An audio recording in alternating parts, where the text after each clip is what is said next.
Hi guys, it's Angie with Fun Endeavors Tie-Dye Lab. Today let's make a side fan folded shirt. The shirt was prepped like normal and I have it turned inside out. This time to do my side fan folds, I'm going to use a couple different tools. I'm going to use a protractor and I'm going to use a compass. I bought the really large compass and protractor at Harbor Freight and I think they were maybe about $10 a piece. I was able to fit a small washable marker down inside of the compass, and that's what I'm using to draw my lines with. The other end is very sharp, so I'm actually going to put that right on my table and not on the shirt because I don't want to poke a hole in the shirt.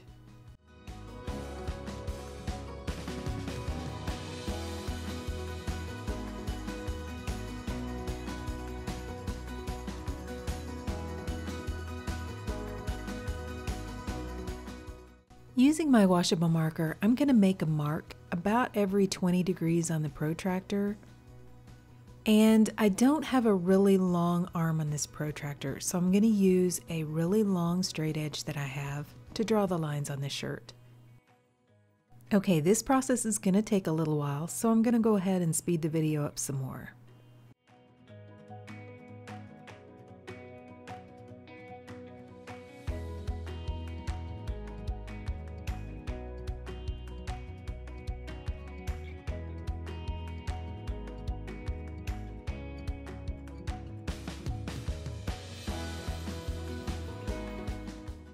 Okay, now that I have the guidelines on my shirt, let's begin folding. I went ahead and zoomed into this area so that you can see what I'm doing. I'm using the initial lines that I drew on in an arc fashion to fan fold like normal. But instead of creating my own fan folds, I'm using the other guidelines that I drew on with the protractor for my fan folds. I'm grabbing every other line for my top pleat. So I'm grabbing one line, that's going to be my top pleat, the next line will be the bottom pleat, and the next line will be the top pleat. I hope that makes sense. For this shirt, I wanted my pleats to be a little bit larger. And you may be asking yourself, what is the purpose for doing this? Well, it's just a different tie-dye technique, and it's honestly for fun. So whenever you draw the lines on your shirt like this, it's a little bit easier to make those fan folds or those pleats a little bit more precise. And I also want to take these pleats all the way out to the end of the shirt. And that's going to make it a little bit easier with the lines drawn to follow these specific pleats all the way out to the very edge of the shirt. Sometimes whenever you're just fan folding a shirt and you're doing it without pleats like this, it's easy to add in some additional fan folds or some additional lines in the shirt. But I wanted this shirt to be a little bit more precise, so I'm doing it this way. I'm continuing those lines all the way out to the very edge of the shirt. And then once I have all of my pleats in place, I'm going to hold them in place with some kite string. And you'll notice as I get further out toward the edge of the shirt, the taller the pleats are getting.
Okay, so we're finally done with all of our pleats and we've got it almost totally tied up.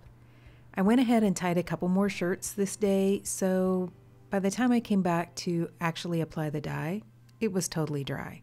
It didn't need to be though, but I usually like to tell you the condition of the shirt when I apply the dye.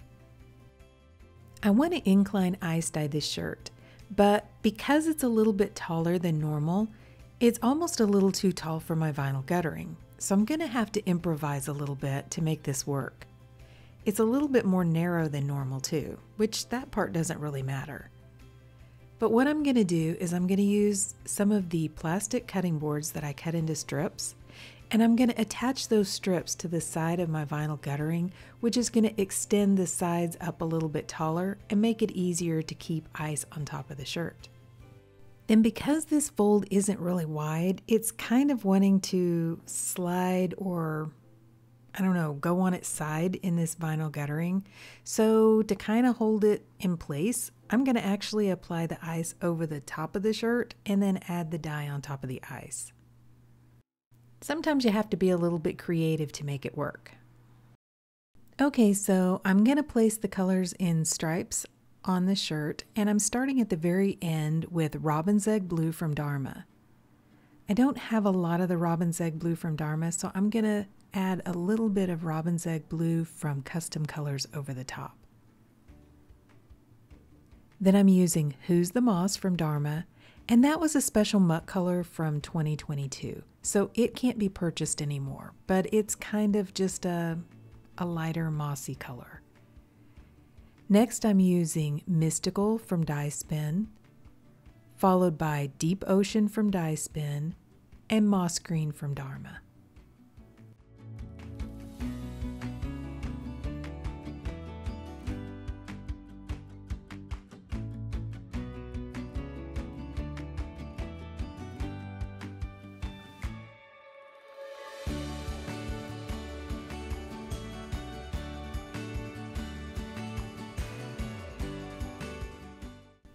Now I'm going to place an additional sprinkle of soda ash over the top, and I'm going to place this shirt aside and allow all the ice to melt.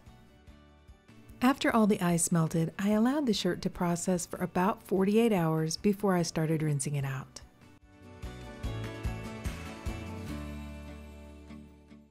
I started rinsing the shirt in cold water to rinse out the soda ash. Then I went ahead and untied the shirt and warmed the water up to hot and continued rinsing in hot water to rinse out the excess dye that didn't bond with the fabric. Instead of rinsing for a long time, I went ahead and ran some really hot water in my utility sink, added a little bit of Blue Dawn dish detergent to the water, and just allowed the shirt to soak. When the water cooled off, I changed it out and I continued that soaking process until the water was almost clear. Then I put the shirt along with some Dharma's professional textile detergent into my washing machine, and I washed it using a hot water cycle. Okay, so I've washed, dried, and ironed the shirt, and let's see what it looks like. Okay, so what do you guys think? I think this one is really pretty.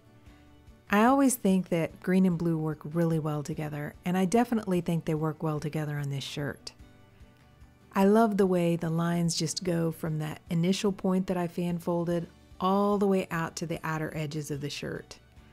And you know I love dye movement, so that really appeals to me on this shirt. I used Mystical from Dye Spin for the first time on this shirt, and I think it got a little bit lost. I put it in between the Who's the Moss, which is the more yellowy green color, and the Deep Ocean, which is the blue, which is on the outer portion of the shirt. I just think it kind of gets lost right in the middle between those two colors, which is unfortunate because from my color swatch and other shirts that I've seen that people have made using Mystical, it's a really pretty color. So I'm going to have to try it again on a shirt where I kind of make it more the star of the show.